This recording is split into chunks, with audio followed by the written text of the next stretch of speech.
امریکہ میں ایک شیعہ جوان پڑھنے گیا، دینی تعلیم اپنی پوری کر کے پھر گیا دنیاوی تعلیم کے کچھ مضامین پڑھنے کے لیے۔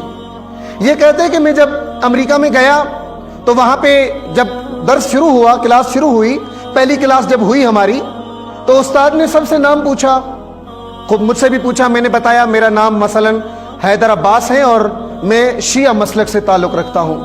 یہ جوان کہتے ہیں کہ جیسے ہی میرے استاد کو پتہ چلا کہ میں شیعہ ہوں، پوری کلاس میں استاد نے میرا مذاق اڑایا، صرف شیعہ ہونے پر اس امریکی ٹیچر نے، امریکی پرنسپل نے، امریکی لیکچرر نے میرا مذاق اڑایا پورے کلاس میں۔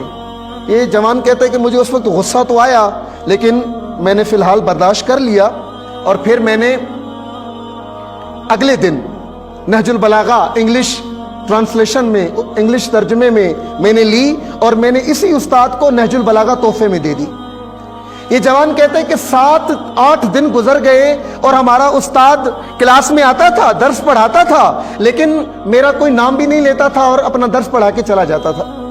کہتے ہیں کہ 8ویں یا 9ویں دن اس استاد نے مجھے اپنے کمرے میں بلایا۔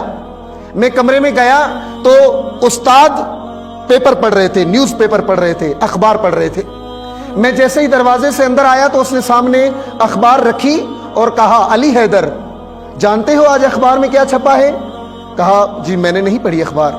کہا کیا چھپا ہے؟ کہا چھپا یہ ہے کہ امریکہ میں ایک جوان نے خودکشی کر لی ہے، اور جو کتاب تم نے مجھے تحفے میں دی ہے، جو کتاب تم نے مجھے دی ہے اور میں نے پڑھی ہے، اس کے مطابق میرا یہ نظریہ ہے کہ کائنات میں دنیا کے جس کونے میں بھی جو بھی خودکشی کرے گا اس کے ذمہ دار تم شیعہ ہو، ذمہ دار تم شیعہ ہو۔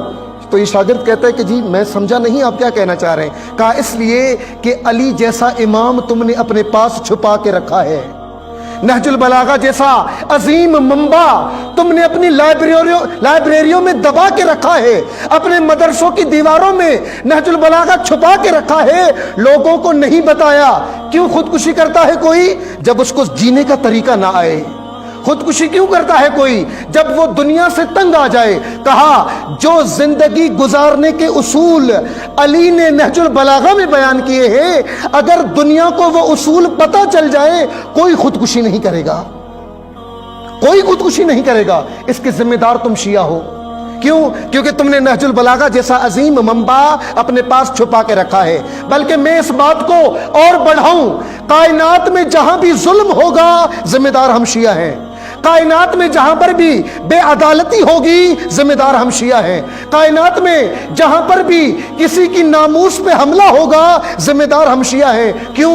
کیونکہ ہم نے نہج البلاغہ لوگوں کو بتائی ہی نہیں بتائی۔ ہم نے علی کا تعارف کیسے کروایا؟ جشن میں کیک کاٹ کے۔ ہم نے علی کا تعارف کیسے کروایا؟ بھنگڑے ڈال کے۔ ہم نے علی کا تعارف کیسے کروایا؟ گانے کی دھنوں پہ منقبت بنا کے۔ یہ ہم نے علی کا تعارف کروایا۔ یہ نہج البلاغہ پوری دنیا میں عام کرنا ہمارا کام ہے۔ یعنی جب عدالت کسی نے سیکھنی ہو اس کا منبع نہج البلاغہ ہو، اگر کسی نے علم سیکھنا ہو اس کا منبع نہج البلاغہ ہو، اگر کسی نے سیاست سیکھنی ہو اس کا منبع نہج البلاغہ ہو، اگر کسی نے وقار سیکھنا ہو اس کا منبع نہج البلاغہ ہو۔